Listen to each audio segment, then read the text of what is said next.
One of the best ways to get free traffic is through search engines. And the best way to get free traffic from search engines is via search engine optimization, otherwise known as SEO. And there are two key components to getting good rankings in the search engines. And the first one, which we're going to cover in this video, is choosing the right keywords.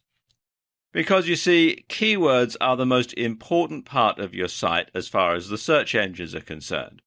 Search engines really are just big databases. And keywords basically tell sites like Google what to file your website under. When you type a search term into Google or any other search engine, you're basically telling them what you're looking for.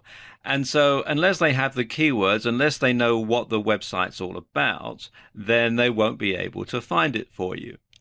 And you can see here we're using search engine optimization as our keyword. And all these sites here, all these sites down here, they're all optimized for that keyword phrase, search engine optimization. So I'll know when I go to each and every one of these sites that they're all about search engine optimization.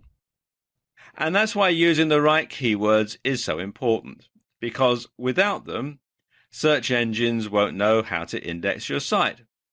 Your site will never be found, and you won't get any traffic. Of course, it's more complicated than that, though. You need to find keywords that have a high search volume, but keywords that have low competition. Now, what do these two terms mean? Well, high search volume means that lots of people are looking for sites like yours using that particular keyword. And low competition means not many other sites are indexed for that keyword, so your site stands a better chance of being found. Now, there are several tools out there that you can use to find keywords. Probably the most popular one is the Google AdWords Keyword Planner. Now, it's quite a long and complicated URL, so if you go to Google and just type in AdWords Keyword Planner, you'll be redirected to the sign up and login pages. You do have to have an account with Google in order to use this, but it is free and it's actually very simple to set up. Once you've logged in, you can come to this page here where you put in the information about your product or service. I'm going to use search engine optimization for this demonstration. And you can then get keyword ideas. For example, here it's got all sorts of information. You've got the keyword by relevance, and they're listed down here. It tells you the average monthly searches for that particular keyword. It tells you about the competition. Like we were saying earlier, you want to have keywords that have low competition. So, for example, here, SEO tips would be a good one to go for because it's got low competition, and it gets a high number of searches, 8,100. This information here, the suggested bid, this is all to do with if you're actually going to bid on Google AdWords, if you're going to actually buy an AdWord for that particular keyword. But you don't actually have to use it for that purpose. You can use it just for general SEO. And also, it's got this graph here which gives you an idea as to the average monthly searches there are for these particular keywords. Another tool is Market Samurai, and it can be a bit hard to get your head around Market Samurai. At least I found it a bit difficult to begin with, because it gives you a lot of information, and it gives you a lot more information than the Google AdWords keyword tool. It's a paid-for piece of software that you download onto your computer, and it can help you to really drill down and find some good keywords to target for maximum SEO. As I said, it is a paid-for piece of software, but there is a free trial. And if it works for you, then obviously you're expected to buy it. But you can find out more at marketsamurai.com. And as you can see, they've got a video on the site which explains how it all works. In part one of this video, we talked about keywords and their role in search engine optimization. But there is a second aspect to getting good SEO ranking, and that is building effective backlinks. And we're going to talk about that in this video. Now, backlinks are incoming links from other websites or blogs to your site or blog. And if your website has a large number of quality backlinks from good websites, it'll be considered popular and worthy of a higher ranking in the SERPs, or search engine ranking positions. The links must be from high-ranking quality or authority sites. And since their Penguin update, Google has focused on quality rather than quantity when it comes to links. So spammy links from link farms will do your site more harm than good. And so you should avoid link building services on sites like Fiverr.com because they just tend to be very spammy and not very effective. Now, this diagram gives you an idea as to a typical linking to a site. You can see they are from lots of different types of sites. You've got from authority blogs, you've got from a .edu site, high-ranking forum, from testimonials, RSS directories, high-ranking site, forum signature, YouTube video, Facebook post, Twitter, social bookmarking sites, DMOZ, link to us page, and so on. And obviously, the more links you can get, the better. But as I was saying just now, do bear in mind that they do need to be quality links. And you do need to be a variation of links, because if more people from different types of sites are linking to your site, then it's going to make your site appear to be more popular and therefore get pushed to the top of the search engine ranking. Here are 5 ways to get quality backlinks. The first way is to comment on do-follow blogs. So what you want to do is find a niche-related blog that allows links.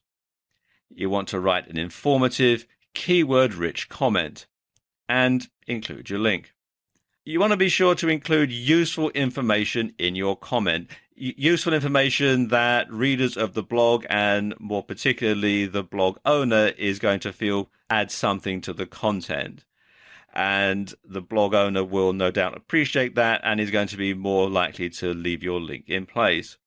Spammy stuff like great post, well, they don't contribute anything and they'll probably get deleted. Now, one way to tell do follow blogs from no follow blogs is to install the SEO book SEO toolbar for Firefox, which you can download from tools.seobook.com/SEO-toolbar/. And it tells you a lot of information about sites that you search for in search engines like Google and Bing. And if I scroll down a bit, you can see they do actually have a video on the site which explains all about it. Another way to get backlinks is to use press releases. You want to send out a press release about important updates to your website or blog. And this has 2 advantages. First of all, you're going to get a backlink from the press release site. And if a news site names your blog as the source, they may also include a link to your site. If you're not making very many updates to your blog, one thing that you can do is compare the best products in your niche and send a press release out about your findings. Another way to get links back from news sites, and indeed to be regarded as an authority on your subject, is to sign up on this site here, helpareporter.com/sources. And they call this thing Haro, or Help a Reporter Out. And what will happen is, once you've signed up, they'll send you an email several times a day with requests for information from journalists.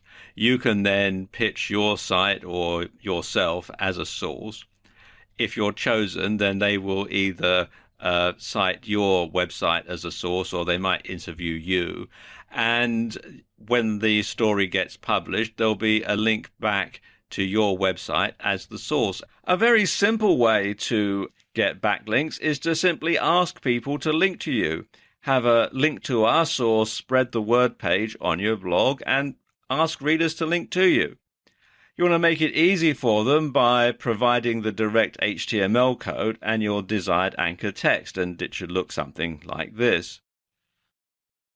.edu links are highly regarded by search engines, and one way you can get those is to establish yourself as an expert or a resource site. Lots of universities have resource pages to help students with projects. So what you can do is email the university telling them about your site and suggesting it could be a useful resource to their students. And if they agree and they list your site on their resource pages, you'll get a .edu backlink.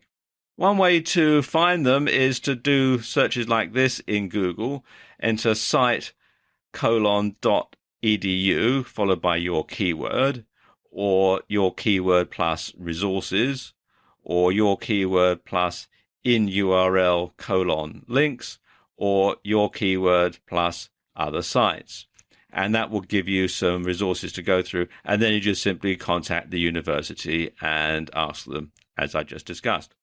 Now, a few things to bear in mind here. First and foremost, your site needs to be world-class to merit inclusion, because obviously universities only want the best resources for their students. And don't expect many of them to respond. In fact, if 5% respond at all, you'll be lucky. But you don't need many .edu links to boost your rankings. And finally, you should ask sites that mention you or your site to include a link. So do a search for either your name or your website URL. And when you find these sites listed, well, go to the site, thank the website owner for the mention, and stress the benefits to their website visitors of being able to visit your site for more information. So the website visitors will be able to get more information and you will get the link. So it's a win-win situation for both of you. Now, bear in mind that you do need to implement both of these strategies in order to get good search engine optimization. You need to have good keywords and you need to have good backlinks. But once you've got that, and once people can find your site in the search engines in Google and other search engines, then you should get a stream of free traffic that will last and last and last. In this video, I'm going to give you 5 steps to getting free traffic via guest posting. Now, what is guest posting? Well, guest posting means posting an article on someone else's blog for free in return for a link back to your own blog. And it's a win-win situation for you both. You get exposure and free traffic, and they get content that they don't have to write. So you can see, as I said, it's win-win for both parties. Another great thing about guest posting is it allows you to be associated with an authority in your niche. Because the blog owner is letting you have space on their blog, they're giving you a tacit endorsement, and this can greatly enhance your credibility. Now, how do you guest post effectively? Well, as I said, there are 5 steps to the process. Now, step number 1 is to find authority blogs in your niche. So you want to do a search in Google or other search engines for your niche and then blog. And you want to look at the ones on the first page of the search results. And you want to see how they rank. You want to look at things like their Google rank, their Alexa rank, the number of backlinks, and so on. And you want to draw up a short list of the top 10 blogs that you want to target, and you want to subscribe to them. Okay, step 2 is you want to read the blogs.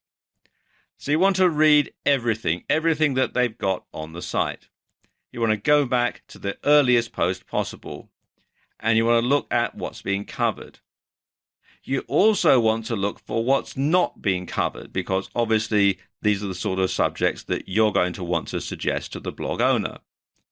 You also want to look at the writing style, because obviously they'll want your article, your post, to fit in with the general overall style of their website. So you want to look at the word count. You want to see how long these articles are on their blog. You want to look at the spelling. Is it US English or British English? You want to look at the punctuation. You also want to look at the writing style. Is it a more formal style or is it an informal style of writing? Okay, step number 3 is to practice. You want to write a few practice articles in a style that will fit in with each blog that you intend to target. And you want to try rewriting the article in different styles until you're confident, so that if it doesn't get accepted by one blog, you can try and submit it to another blog. Then you want to approach blog owners. You want to email them either directly or via their contact form. And you want to compliment them on having such an informative blog. Ask them if they accept guest postings and suggest you have some articles that they might be interested in. Tell them that they can have them for free in return for a brief bio, that's a brief biography, and a link back to your site. One thing that you should not do, though, is to send articles unsolicited. Make sure that they do accept guest postings and that they would be interested in hearing from you. If you send them unsolicited, 2 things are going to happen. First of all, 9 out of 10 times they're going to be deleted, but also sometimes they might get published and you don't know about it. So you want to make sure that you keep tabs on where your articles are being published on which blogs. Now, here's a tip. Contact the blog owner at the bottom of your list first. So if you draw up a list of, say, 10 blogs, start with number 10 and work your way up to number 1. The reason for doing this is that when you first start approaching blog owners, chances are they're not going to publish your articles. They're going to reject them. Well, you can find out why, and you can tweak your approach, you can tweak your blog articles and that sort of thing, and then learn from that experience and move up to the next one.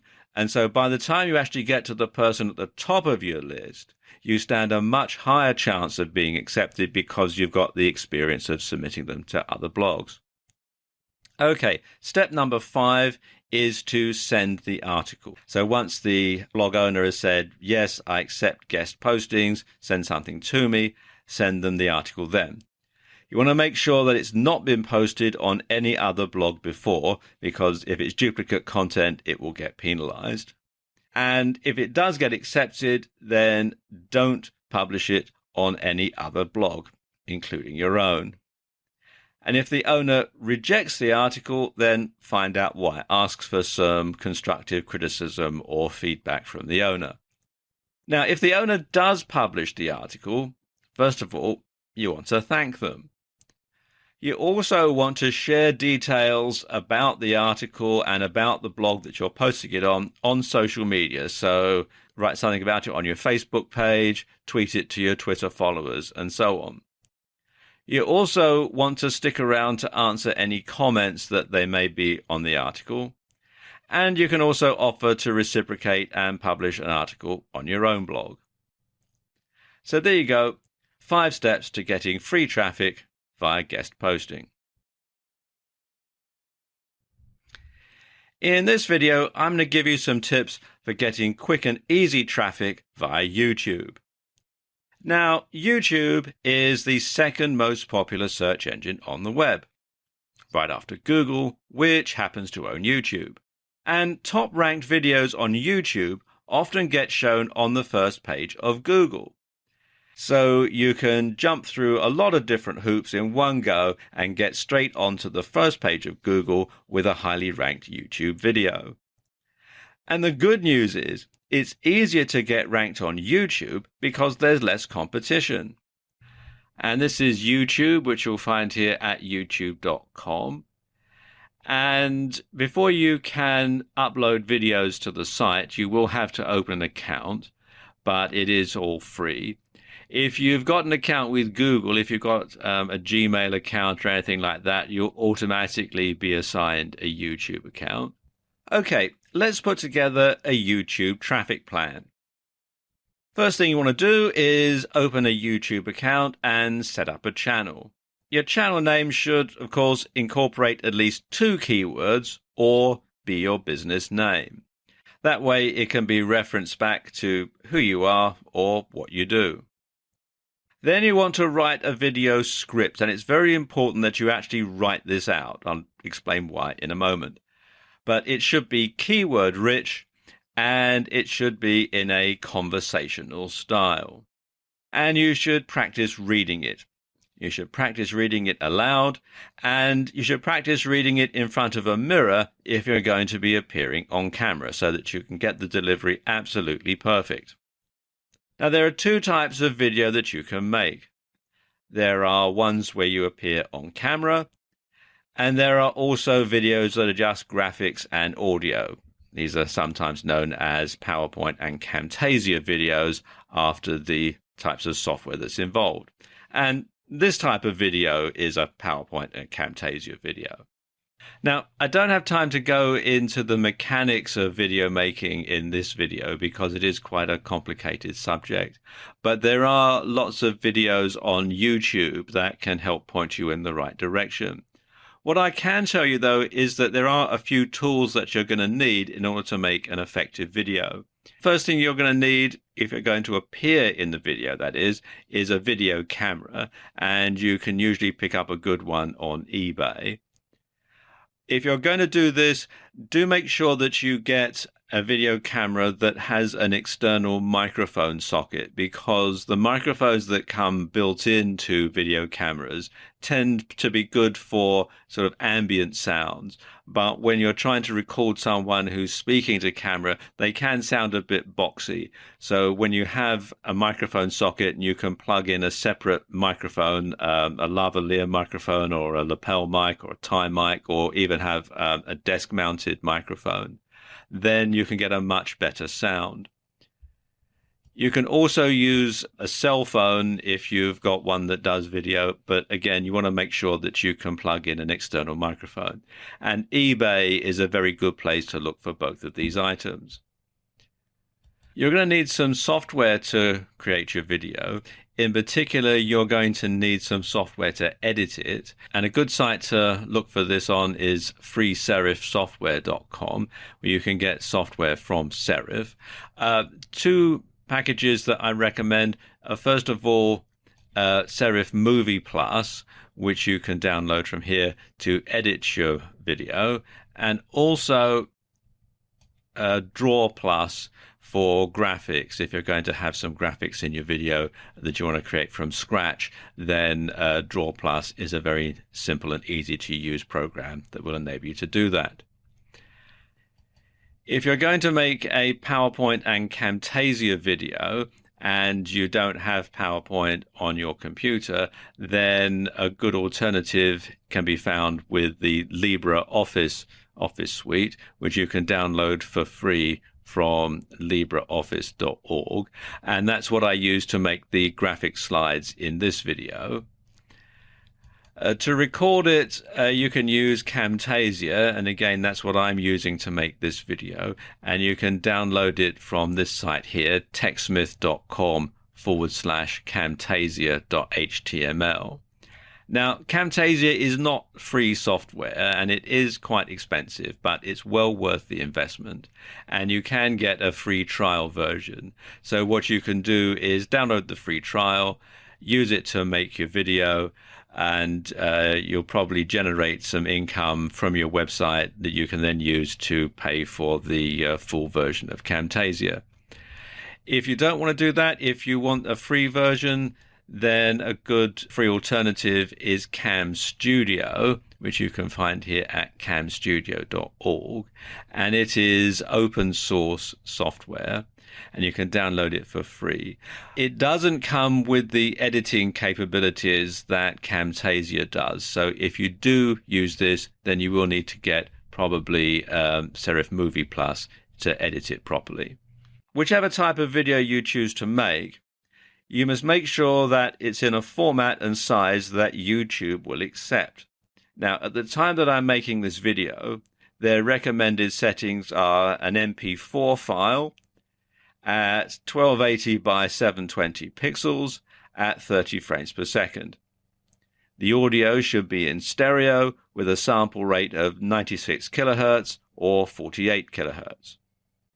When your videos are done, you'll need to upload them, so log into YouTube click on the button here that says Upload, and then you can select the video files that you want from your computer and then simply follow the on-screen instructions. It's all fairly straightforward.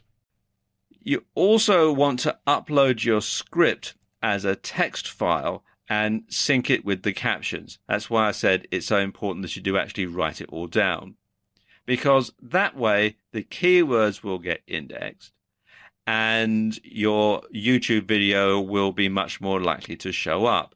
And so therefore, once you get a top-rated YouTube video, you may be fortunate and you can get that onto the first page of Google. So there you go, a quick and easy way to get some free traffic via YouTube. Want to get some fast, free forum traffic? Well, I'm going to show you how in this video. Now, forum traffic has several advantages. First of all, it's targeted, because only people who are interested in your niche are going to go to the forum and read the posts and see your link. It's authority traffic, and it provides you with a backlink which can help with SEO, or search engine optimization. Now let me give you an example of this in action. I've come here to the Warrior Forum, which is warriorforum.com, and this is a forum for internet marketing. And you can see, as I scroll down, that lots of people have got clickable links in their signature file. Down a bit further, you can see all these different people.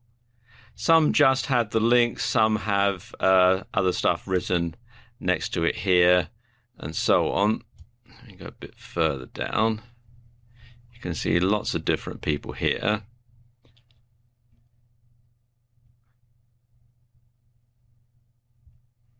And so on. And some have different typefaces and that sort of thing to make it stand out better. And also, like if you look at this guy here, he's also got, this isn't a clickable link, but he's got a copy and paste link to his site here. And if I click on his profile here and then go through to where it says contact info, you can see also there's a link to his homepage. So he's got several incoming links to different websites from this particular forum site. So there are several options for him to get traffic from this particular site. Now, some forum sites insist that you be a member for a certain length of time, have a certain number of posts, or that you be a fully paid up member before you can have a clickable link in your SIG. But it is worth doing. Now, here's a few tips when it comes to getting traffic via forum. First of all, you want to post something useful. Post some useful information and get some likes before adding your SIG. And don't make your SIG look like an advertisement. Lots of people say you should make it look like a want ad, but quite frankly, that just simply puts people off. And there must be some gain to the reader for clicking on your SIG. That could be satisfied curiosity, or it could be a giveaway. Both those tactics work.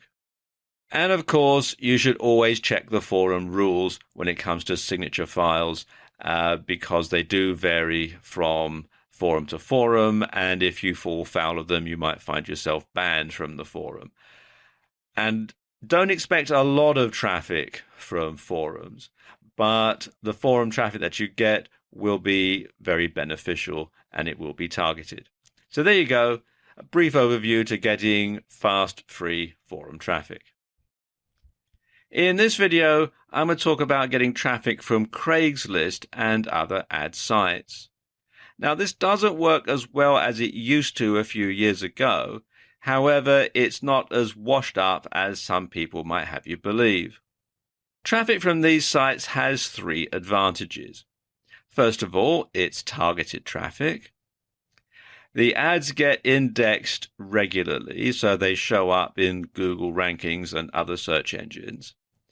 Plus, you get a backlink from an authority site, so it's good for website SEO or search engine optimization. Now, before you put your ad up, you must make sure that it's for something specific. So it should be for a product or for a service or for a giveaway. And it must be keyword rich so it gets indexed. Now, Craigslist has clamped down in recent years on the parts of their site where you can post an ad with a clickable link. Unfortunately, people used to spam Craigslist with all sorts of advertisements that weren't for anything in particular, purely and solely to get the backlink to their website for SEO purposes. So Craigslist has now clamped down on where you're allowed to post a clickable link, but that doesn't mean to say that you can't do it. Now, one of the areas on Craigslist where you can still post with a clickable link, or at least you can at the time that I'm making this video, is in the community section. You can still do it here. You generally can't in any of these areas over here now, but you generally can in this particular area here in the community section. So what I'm going to do is I'm going to post an ad into the community section, and I'm going to post an ad into the community groups section. I'm using the New York City Craigslist for this demonstration, but there are lots of other instances of Craigslist throughout the US and in other countries as well. So what I'm going to do, come here to Post to Classifieds, and I'll scroll down and go into Community and click on Groups. And I can choose a location that fits best. I'm going to say Manhattan, and then I'm going to say Tribeca, and then you fill out the information here, the email address and the posting title. So I'm just call this a test post. And then you would write your ad in here, and again you would have plenty of keywords. Then we go in there, and then you would post your link, and it has to be the full URL, including the HTTP. So you do all that, then come down to here and click on continue, and then go through the procedure for finishing off posting. Yeah, now this does vary depending on where you are in the world. In some countries they will call you on the phone and it has to be a local number. In other countries they'll send you an email and you just have to click on the clickable link. Now, if you can't post in a category with a clickable link, you can still get traffic from Craigslist.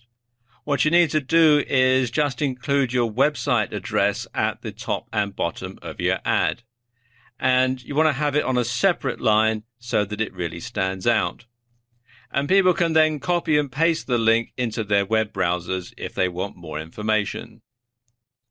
Now, when you're posting to Craigslist, you want to make sure, first and foremost, that your ad complies with Craigslist guidelines. That it isn't for making money online or anything similar, because those ads are banned now, because, as I was saying earlier, people used to spam Craigslist quite mercilessly for this sort of thing. It mustn't be spammy, and very importantly, you mustn't include the phrase "click the link," because again, that will mark it out as being spam. And also, don't post too often, and don't paste the same ad to more than one instance of Craigslist. As you can see, there are lots of different Craigslist, but if you put the same ad in the same category on every single Craigslist that you can find, you're going to get banned sooner or later, and probably sooner. Now, of course, Craigslist isn't the only free ad site out there. If you do a search in Google for free ad sites, you'll find there's a whole lot of them, and there's probably going to be others that are closer to you as well. As you can see here in the UK, there's Free Ad Site and Friday Ad and all sorts of other good stuff here. And you can use the same sort of techniques that you would use on Craigslist in these ad sites as well. I mean, obviously the procedure is going to vary slightly depending on what the ad site's terms and conditions and policies are. But generally, even if you can't put a clickable link in there, you can probably put a copy and paste link. So there we go. a quick way to get traffic from Craigslist and other ad sites. In this video, I'm going to give you some tips on getting quick and easy traffic via Facebook. Now, lots of people think that the only way you can get traffic from Facebook is to pay for it via Facebook advertising, but that's not necessarily the case. While it's true that Facebook won't get you as much free traffic today as it would have done a few years ago, there are some key ways that you can still use Facebook to get traffic for free. And the first way is to, first of all, make your Facebook page appealing. You want to make your images big. Facebook is a visible medium, so you want to have something interesting for visitors to look at. So we're talking about things like photos, memes, infographics, that sort of thing. And secondly, you want to keep your updates short. So you want to use teasers to get people to visit your website or blog through curiosity. And you also want to make it easy for people to share your content on Facebook. So you want to have a Like This on Facebook plugin on your website or blog. And you want to ask people to share your content. If they've found it useful, informative, or entertaining, chances are other people will too, so they'll be more likely to share it. If you have a WordPress blog, then one way to get more likes on Facebook is to install the Shareaholic plugin, which you can do from within the WordPress dashboard, or you can come here to wordpress.org/plugins/Shareaholic. And what this does is it puts the social media sharing buttons for Facebook as well as for Twitter and some other social media sites onto your site automatically, and people can then just simply click on the button to like your site. You should also update your page regularly, because the more active you are, the more regularly people will visit your page. And the more they visit your Facebook page, the more inclined they will be to visit your website or your blog. So a good way to engage with your audience is to ask questions. Questions regularly evoke a response, don't they? Getting interaction from your fans will raise your profile and get more likes. And what you should do is tie the questions in to your blog content. You also want to add links to your website, and you want to add these links from different places on Facebook. So you want to add some links to your web page from your About page on Facebook, from the milestones, and from photos that you post on Facebook. And you want to link different parts of your site or blog to these different places in Facebook, so they're not the same link being replicated over and over again. Because every link to your site from Facebook is going to boost your SEO or search engine optimization. So it's going to make your site more attractive to search engines like Google. Another good way to get traffic is to embed a video. You can make a short video and post it up on Vimeo, Vine, or YouTube, and then embed it into your Facebook page. So you could tie into an article on your blog with your video, and then have a call to action for people to visit your site at the end. So people watch the video, which is about the article that's on your blog, and then they can simply go to your blog to read more about it. You could also trawl Facebook looking for people who need your help. Now, sometimes people will mention that they're looking for this or that. So do a keyword search from time to time and then refer them to your site for a solution. And a good way to find these people is to look in Facebook groups related to your niche. Now, this can be quite time consuming, but of course it is going to tie in directly to your site. So it is going to get some direct traffic from people that you'll know have a genuine want or need for your product or service. So there we go. Some quick and easy ways to get Facebook traffic. In this video, I'm going to give you some tips on getting some quick and easy traffic via Twitter. Now, Twitter is an incredibly important and powerful social media network, and it's one of the largest on the net. It has approximately 316 million monthly active users, and it has about 1 billion registered users. So, as you can see, it is quite extensive. And if one of your tweets gets retweeted by a prominent user and starts trending, then you could get more traffic than you know what to do with, which isn't a bad problem to have. One way to make sure that you get lots of mentions on Twitter is to make sure that your site has a follow us on Twitter button. Or better yet, you can add a Twitter feed to your website. And not only does this make it easy for people to follow you if they want to, but you're also going to be giving them a little taster of the kind of content they can expect if they do follow you. And of course, having a Twitter feed on your website has the added bonus of keeping your website looking active by filling it with new content. So every time you send a tweet on Twitter, it automatically updates your website. A really simple way of accomplishing this is to use the WP Twitter Feeds plugin, which you can install from the WordPress dashboard. And what it does is it basically installs a widget which you can put in the sidebar of your blog, and every time you update your Twitter feed, or every time one of the Twitter feeds that you're following gets updated, then it'll automatically update your website as well, and it does save you a lot of time and hassle. You can install it from within the WordPress dashboard, or you can come here to wordpress.org and then do a search for WP Twitter feeds and then just install it in the usual way. You also want to make it easy for people to tweet about your site or your blog, and a good way to do that is to install the Shareaholic Share Buttons plugin on your WordPress blog. And again, you can install this from within the WordPress dashboard, or you can come to wordpress.org and then simply do a search, or go to wordpress.org/plugins/Shareaholic. You should tweet regularly to Twitter, and your tweets should be interesting and they should tie in to your blog content. And you should include a link back to the post. A lot of people say that you should use link shorteners when you're tweeting on Twitter, but when you want to get people to link back to your website, you want to include the full URL to help you with your SEO, because that will count as a full link. Now, don't make your tweets salesy. You want to make sure that they have a lot of good, useful information for your Twitter followers, because that way they're more likely to get retweeted.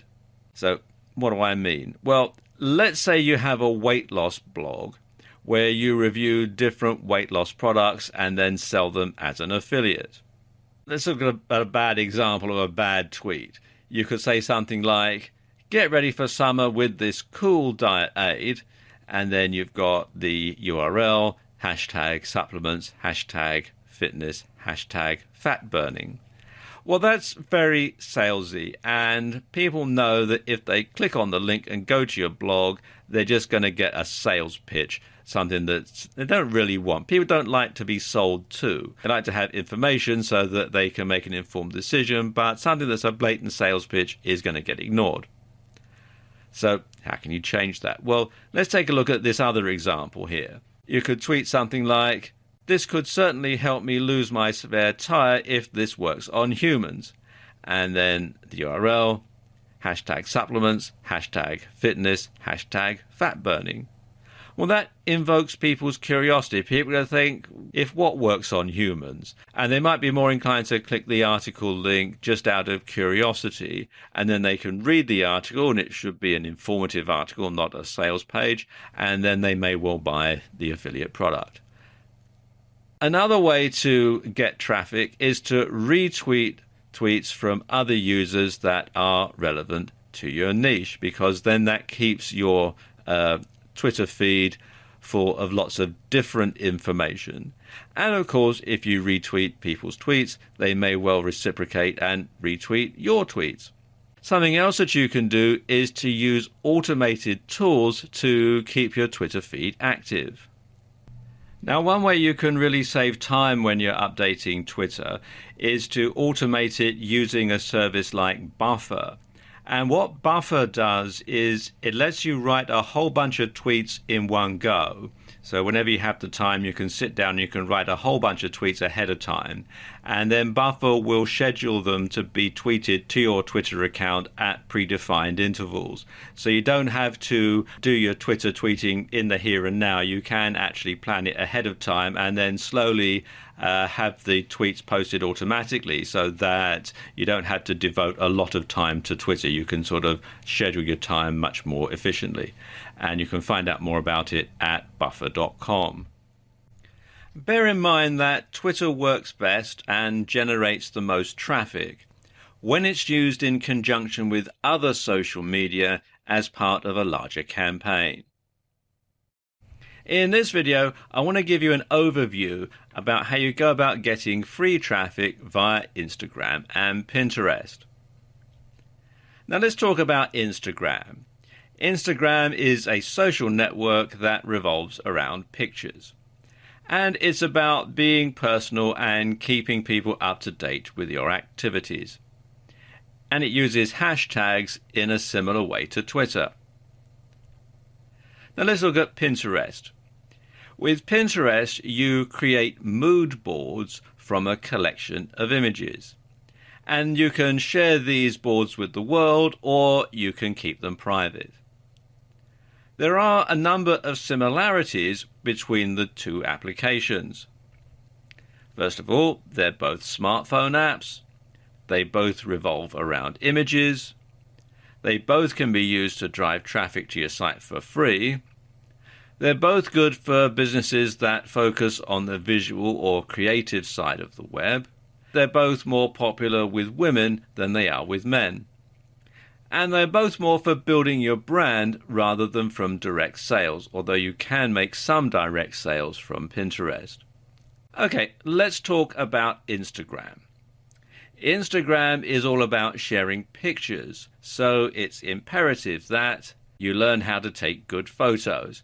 Because if you take lousy pictures, it's going to give a lousy impression and people are going to think that you have a lousy site, that you offer a lousy service, or you sell a lousy product. So you want to learn how to take good photos before you start using Instagram.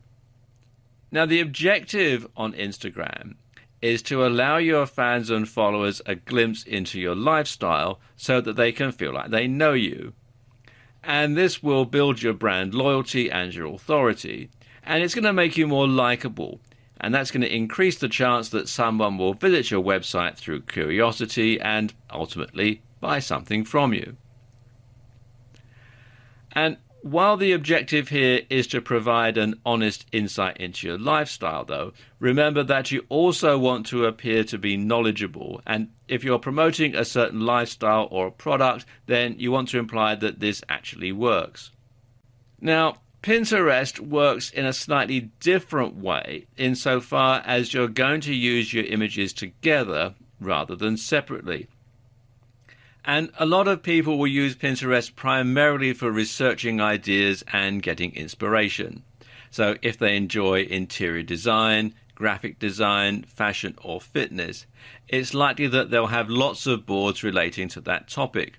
What's more, they'll probably be following some other boards created by big brands in those areas. Now, of course, your objective is to be one of those brands that people follow. And this is a prime opportunity to show off your products, your services, and your website.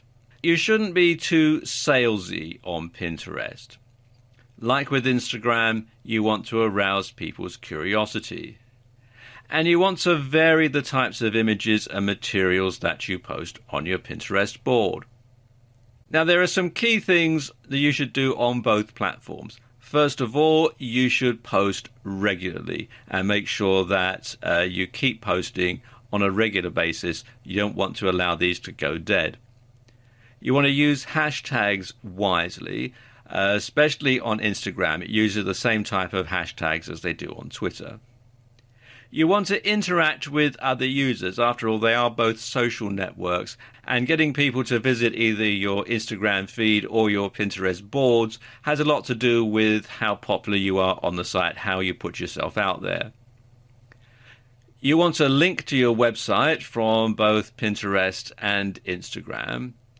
And you also want to cross-pollinate with other social media. So, for example, especially with Instagram, seeing as they use the same type of hashtags as Twitter, you could tweet a picture that you've just posted on Instagram, that sort of thing. And you also want to make it easy for other people to share your content. Now, we've only had time to scratch the surface about Instagram and Pinterest in this video. They are both quite complicated platforms, but there are lots of tutorials out there that can help you find out more information. And if you just do a search in Google, you'll find that there's lots of different sites devoted to talking about Instagram and Pinterest, lots of blogs that have useful tips and that sort of thing. So there you go. This is how you can get some traffic via Instagram and Pinterest. In this video, I'm going to tell you how you can use ad swaps for fast, free traffic. Now, this video isn't very long because this method is actually very, very simple. To use this, you're going to need, first of all, an autoresponder service. You're going to need a list of subscribers. You're going to need a compelling offer, and usually that involves a free giveaway, so a free report, free ebook, that sort of thing. And the way that it works is a bit like this. It involves you and another mailing list owner. You contact the other mailing list owner and you set up an ad swap. They send an email to their list promoting your offer, and you reciprocate by sending an email to your list promoting their offer. And this works best when you're both in the same or related niche and you both have similar size lists. In order to make this work, you're going to need a good autoresponder service, and a good couple to consider are Aweber, which you can find here at aweber.com, and MailChimp, which you'll find here at mailchimp.com. If you're looking for ad swaps, a good place to look for them is on the Warrior Forum Joint Ventures section, the Warrior Joint Ventures section, which you can find here at warriorforum.com/warrior-joint-ventures. And as you can see at the time I'm making this video, there is actually somebody advertising here for a JV or ad swap or cross promotion. Obviously can't spell for the Forex niche, but you can also find a lot of ad swaps in the internet marketing niche on this particular site. Now, here are a few tips on running an effective ad swap campaign. First of all, you want to make your ad compelling, short, and to the point. Bear in mind that this is going to be sent to people by email, so you want to make sure that the subject of the email arouses their curiosity, that they don't have to spend too much time reading through the ad, and that there's a strong call to action that gets them to click on the link to go to your site. If possible, you should split test the ad by getting the other party to send the email to one part of his or her list at a time. Now, not everyone can do this. It all depends on what type of autoresponder software they're running or what autoresponder service they're using. But if they can just send it to one part of their list at a time, and you can gauge how effective this ad is, you can tweak it, rewrite it, test it, and then roll it out to the entire list, and you know you're going to get the maximum response. To do this, you need to make sure that you have tracking on your site and a way of measuring how effective your ad is. So you can have, say, Google Analytics or some of the ad tracking software that comes bundled with cPanel. Now, a good way to see how effective your ad is to send traffic to a unique squeeze page on your site or a unique part of your blog so that you know that only traffic from this particular ad is being sent to that page. And then you can work out how often after the ad is sent that people go there. You'll know how many emails are being sent, so you can work out the percentage, and then you can see exactly how effective your ad is. And finally, don't do this too often. You've got to send an ad to your list advertising the other person's product or service. So you want to make sure that there's not too much advertising. Otherwise, it's going to put people off. They're not going to subscribe to your list. Or if they do stay subscribed, they're not going to bother opening your emails. And of course, that's going to be detrimental to your own business. So there you go. A very brief video, but a very simple way of getting traffic for free to your website. And this, in my experience, is probably the most effective way of getting free traffic to a website or a blog.